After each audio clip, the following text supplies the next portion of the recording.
Hi, everyone, and welcome to another episode of Don't Tell Me How to Fan. I am Josh Albrecht, and joined with me, as always, is my friend John Taylor. Hi, John. How we doing? Good. How you doing, Josh? I'm doing great because today we have a special guest, the voice of the Milwaukee Brewers, especially if you're watching them on TV, but also on radio. You'll be like, man, I've heard that voice before. Yes, you have, because you've heard him on TV and radio. It's Jeff Levering. Jeff, thanks for joining us. Yeah, it's my pleasure, guys. Good to be with you on the precipice of postseason baseball. Yes. And I can't wait to talk about that. But first, we have to talk about the Green Bay Packers, who lost to the Vikings yesterday at 31-29. John, I predicted that they were going to lose 34-24. You thought the Packers were going to win 29-27. Therefore, I'm giving myself the victory there on the prediction game. They beat themselves. Okay, they looked absolutely awful to start the game. They clawed back, but I don't know how much of that was just the Vikings being soft. They had terrible INTs by Love, more awful penalties, and now we have more of a kicker problem, which is awesome. Yeah, not a great game, to say the least. I think it was very obvious Jordan Love was rusty. I think he worked through the injury as fast as he could. But in those circumstances, he definitely lost a lot of velo on those throws.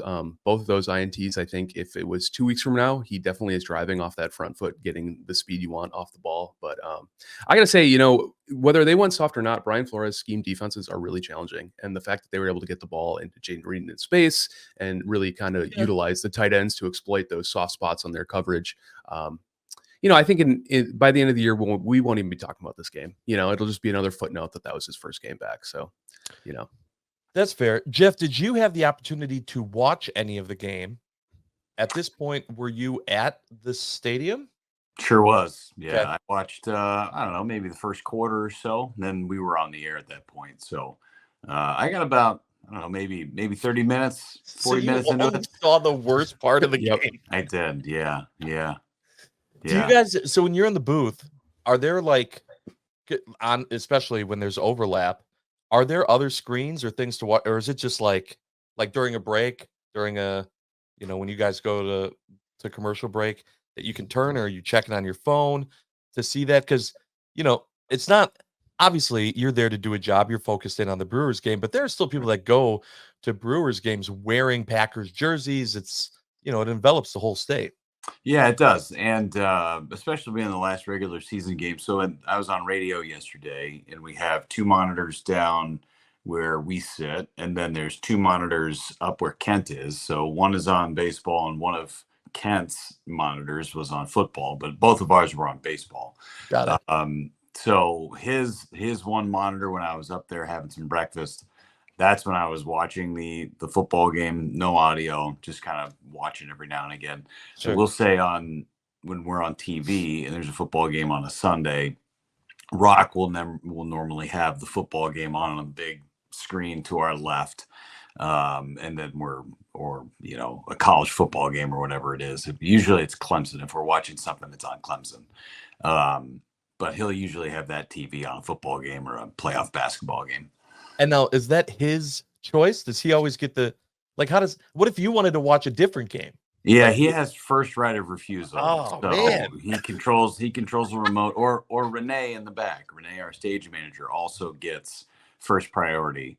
I'm usually pretty locked in on what's going on here. It's harder not to call a baseball game in itself, so I will acquiesce on what was on the TV screen for everybody else. Well, it was a good game to focus more on what was happening at American Family Field than focusing on the TV. So let's get into the Brewers a little bit and talk about, first of all, the situation that they are in. Okay, so they missed out on getting up to that number 2 seed. They are the number 3 seed. They're going to play in a wild card series, and they still don't know who they are going to play. We will know that by the end of the day today, and then they will play that first game tomorrow. As it is laid out now, the Mets, Braves, and Diamondbacks are all tied. The Mets and Braves are playing a doubleheader today. Mm-hmm. If they split, then the Mets come back to Milwaukee. If either team sweeps, then the Diamondbacks come to Milwaukee. Does anyone want a team besides the Mets? Great question. I don't think so. Okay. Yeah. You know, at least it's one of two teams, right? So yesterday we were thinking it was going to be potentially three teams, and what happened and what transpired with the Braves losing and the other two teams winning, I guess it had a 13% chance of happening. And that is the situation that created the most chaos because it forces the Braves and the Mets to play both games. There was a situation where they didn't have to play both games. They could have just played one game of the doubleheader. So all of the chaos reigns, and the Brewers know that they're going to be playing the Mets and the Diamondbacks. Right. So I think that if you're the Brewers, you want to see the Mets, even though their pitching is, I believe, in a better place. Atlanta's pitching is not. I mean, it's really going to be fascinating to see what they do. If Atlanta wins game one, do they even throw Chris Sale in game two? Because they pushed him back to the second game. Both pitching staffs are going to be trashed going into the wild card game on Tuesday. So it's a tough spot for those two teams that have to go play the doubleheader. But I also say, listen, you had an opportunity to play one of these games at least on Monday. You knew the weather was going to be bad that week. Mm-hmm. Both of them had off days on Monday, and both elected to take the day off, as opposed to I think they just figured that there's no way that it's going to matter. We're going to take care of our own business. They're not going to make us play this doubleheader. And then lo and behold, you have to go back down to Atlanta and play a doubleheader. So it is crazy, but I think the Brewers, you'd rather play the Mets because they're going to be in a situation where they're running on fumes starting Tuesday. Yeah, I mean, I totally agree, and I don't like the fact that the Diamondbacks don't have to do anything in this scenario.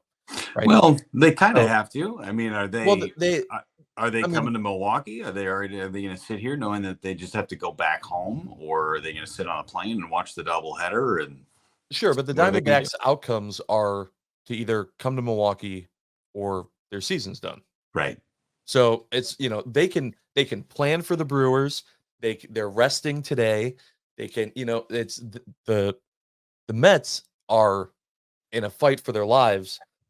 And yes, they know that if something happens, they're still coming here, but they don't get this rest day.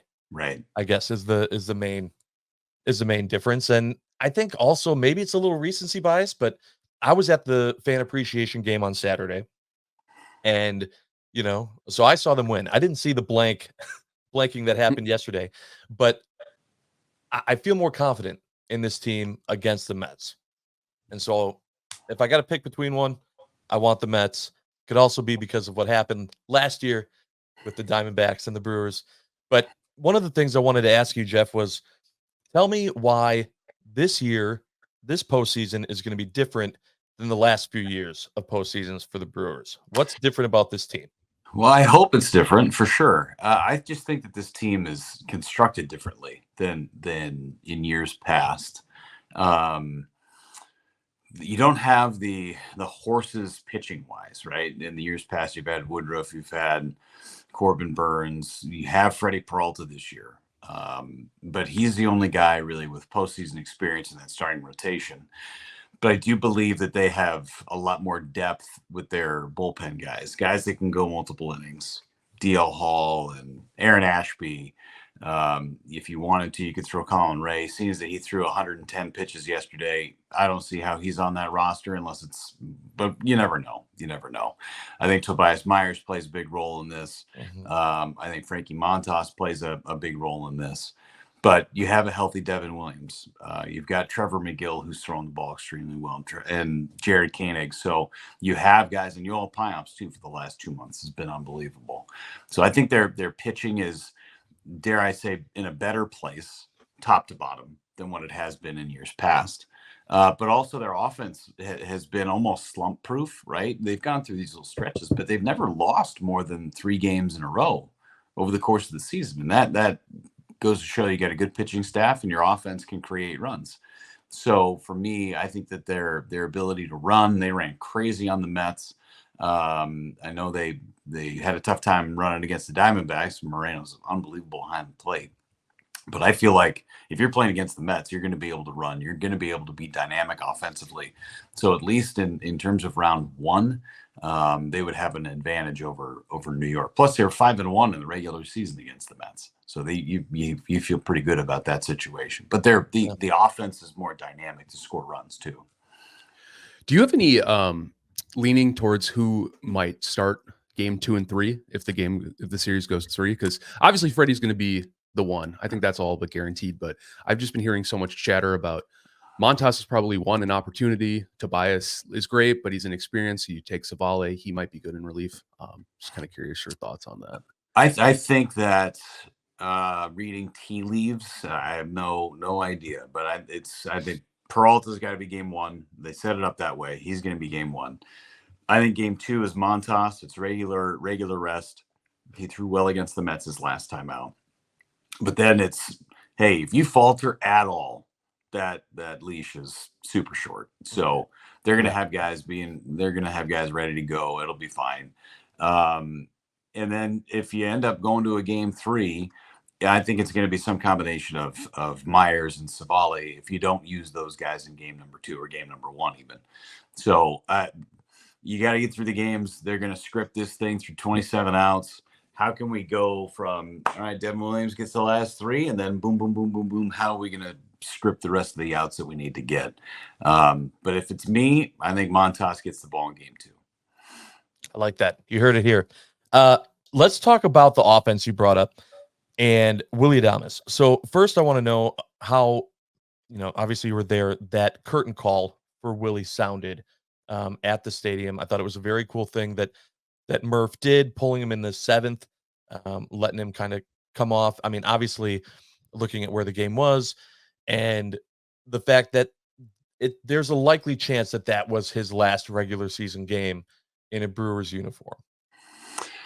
Potentially. I mean, you never know. But come on, Jeff. You would think that it probably was his last regular season game in a Brewers uniform. Yeah, probably. But you don't know. We don't know. But there's been too many times for Brewer fans in the past where the free agents find bigger pocketbooks. Sure, that is a probability. There's no doubt about that. But maybe things are different. You hadn't seen a contract like Jackson Churios in the past either. So it's true. Maybe you're looking at a different era. Who knows what's going to happen? But I think for Willy Adames, it's a class move by Murph. It's a class move by Willie. I bet you he didn't want to come out of the ball game. I bet you he wanted to stay in the game. But I also think that it's great for him to get that recognition. He has been a huge part of what's gone on here since 2021. 3 division championships in 4 years. The fans love him. The clubhouse is unbelievable. He's one of my favorite players that I've ever had the opportunity to cover in my 18 years in professional baseball. So for me to see a guy get that kind of love that he deserves, it was great. It was great to see. It was fun to see. I was on the call with Euchre and Josh Mowers on the radio at the time too. So we just got to sit back and relax and watch it. And it's really cool. And it wasn't super emotional because it's not his last game ever. He's still got the playoffs. Right. That's the thing that's really cool is that, all right, it's the regular season. Go get your flowers. And this is great. You can chill out, but it's not over because we still got the playoffs. And that's the fun part about it. Yeah. And for a long time, that wasn't the case, right? I've talked a few times on this podcast about just how grateful we have to be as Brewers fans that we're back in this position again. It's kind of become the norm, but there were a lot of years where we were throwing parties if the team finished 500. Yeah. And to now have the expectation of, well, they're going to be back in the postseason. Yeah, the expectations are there, and the heartache is there, right? Because you're so emotionally invested in this team, and they've had a lot of success. They've played 2 games since 2017. 2. Yeah. That haven't had playoff implications. That's incredible. That's incredible for the city. It's incredible for the organization. But again, it also comes with a lot of pain too, because they haven't won a playoff series since 2018. They've won 1 game since 2018 in the playoffs. Yeah. So that stuff hurts. it hurts. But you could also be on the other side. If you're a Dodger fan, you've got one World Series, and it was in a COVID shortened year during this era of dominance from the Dodgers, winning all these divisions with the exception of one in 2021. So you could be on that other side too, going, man, why haven't we won 7 or 8 World Series? This is crazy. Well, Yeah. stuff happens. Stuff happens. It's tough to do. But I really do. It's great for Brewers fans to be in this situation. And the fans show up. The fans show up every single time. And it's great driving through the city and seeing a bunch of Brewers flags still flying in the middle of football season. Yeah, October is my favorite with everything going on.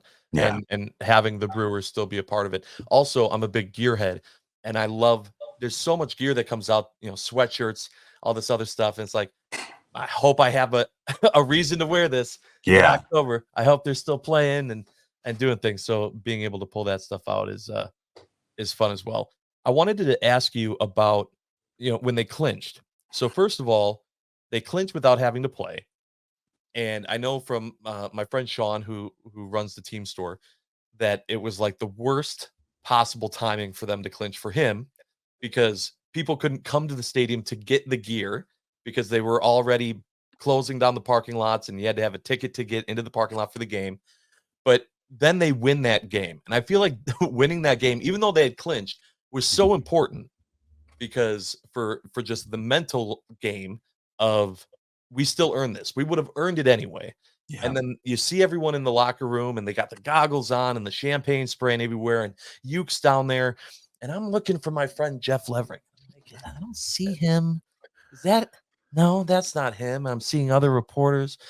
I didn't see him there. Were you in there? No, someone had to work, man. I was on the air. Man. We were on Jeff Watch. Yeah. But sorry, man. I got down there later. Okay. When the lights were on and the bottles were all being cleaned up, or not all cleaned up, the party was still going on. Okay. I definitely went down there and had a tall boy Miller Lite, so it was good. I was down in the field, took some pictures, and my clothes didn't get ruined, so that's always a bonus. But no, I those are the clothes you want ruined. Those are the moments. Yeah, it was a lot of fun, man. Those things never get old when you go and celebrate, and you earn them. And you're right, it felt different this year when you won on a win, right? Last year they didn't limp in. A lot of people said, oh, they limped into the playoffs. Like, they didn't limp in. They happened to lose, and they clinched when another team lost, and you didn't limp in. You still earned it. You still dominated the division last year. So that theory of limping into the playoffs, I didn't buy it, but it did feel better to celebrate after a win as opposed to watching someone else lose and then you clinch. So what does it have to take for you to be able to be in that locker room? Well, I was in there last year for the clinch, because I was on TV last year when they clinched. Okay. So if I'm on the radio, then that means Bob's down there, and that means Lane and Josh are down there getting interviews, and someone's got to anchor the broadcast from the booth. And that's what I've done a few different times. Okay. A few different times. That's just kind of the way it works. Oh, man. Okay. Well, can we just say, if they win the NLCS, someone else has to anchor that so you can go get soaked in champagne? Can you just put that out there? Like, all right, guys, like, here's the calendar, here's the schedule. Obviously, wild card, you guys go. DS, fine, I'll stay here. But if it's the CS, I'm going. Sure. I mean, the thing is that, I'd rather be on the call for it. And if I'm not on the call for it, then I would have an opportunity to be there, right? So okay. I just want to see Willie pouring champagne on you. I want to see. We'll make it happen. We'll save a bottle. It might not be in the initial fray. Yes, but we'll save a bottle. Yeah, perfect. On his way home, just hey, Willie, can you come here quick? Just perfect. Yeah, perfect. Now I can go home. That's awesome. Yeah. Speaking of that, I was going to ask your thoughts about Murph in general. Obviously, I think he's manager of the year potential or material. I know that it's been a long time coming in terms of managers in Brewers uniforms who deserve the title. But what do you think his imprint on this team is in terms of getting them ready to really kind of defy the odds in every way this whole season, and then obviously heading into the postseason. Yeah, I think that Murph has been unbelievable for this franchise. I had Kurt Hogue and Adam McCalvey on the pregame show yesterday, and we were just having a conversation during our pregame chat, and it's just been such a breath of fresh air to have Murph be the manager. And that's not a knock on Craig. It's just they're different people. They're different people. They're wired differently.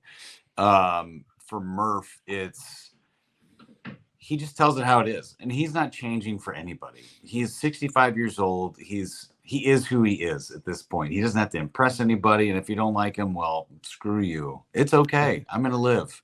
This is how I am, and this is what I'm going to be.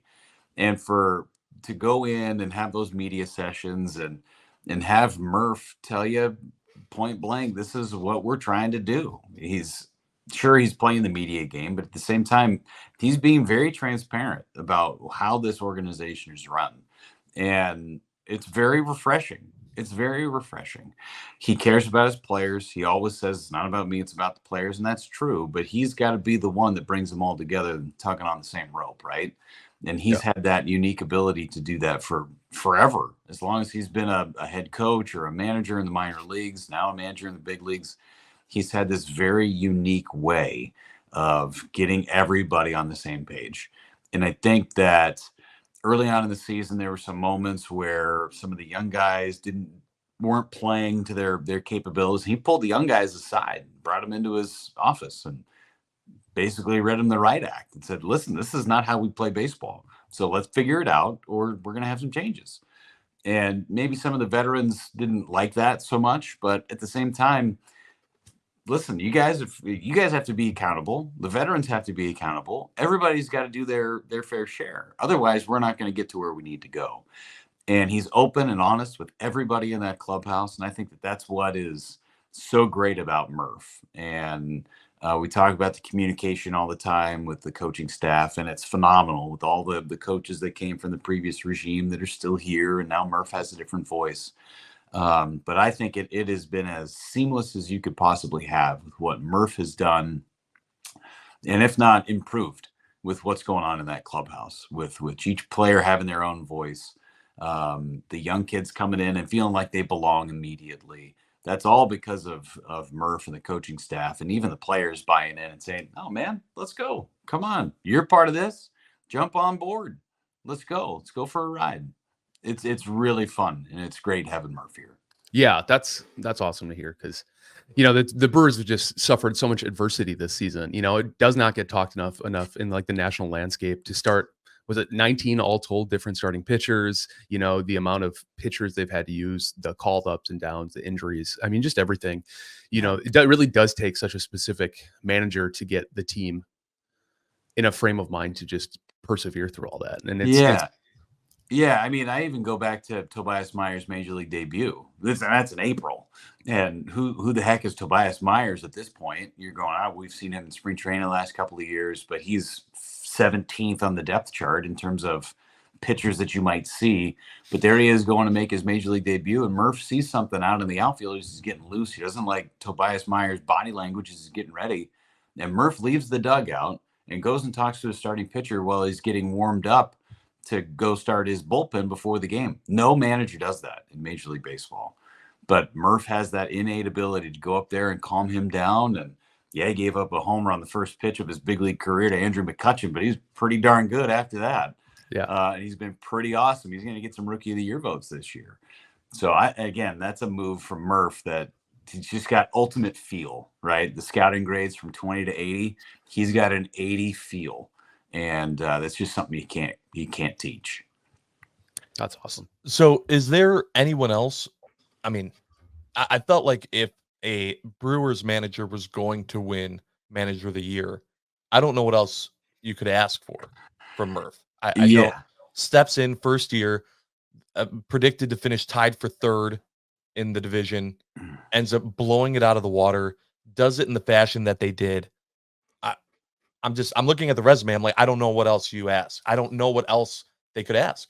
Yeah, I think that if he doesn't get it, it would be a shame.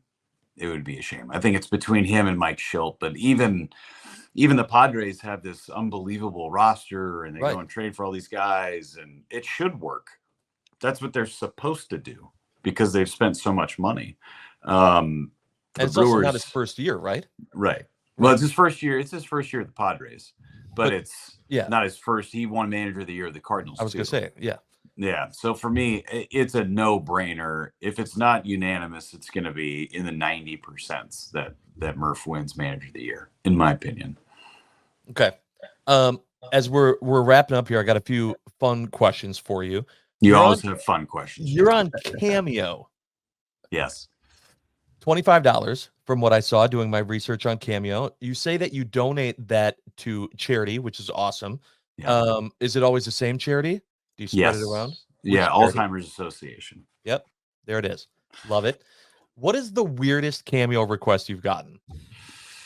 I've done a couple of like talk trash for fantasy football drafts. Okay. I've done a couple of those. I got one this year, and I was it was pretty funny. It was hey, we got a new guy who's working with us.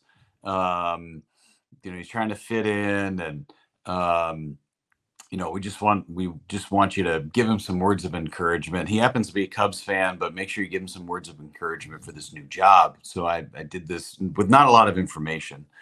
I did this Cameo for this person who's getting a new job, and just, hey, good luck to you. We're all counting on you. And I said, all right, how's everything going on that north side, huh? Everything's pretty good, right? The Brewers are sitting at the top of the division. It was great. This was earlier this month.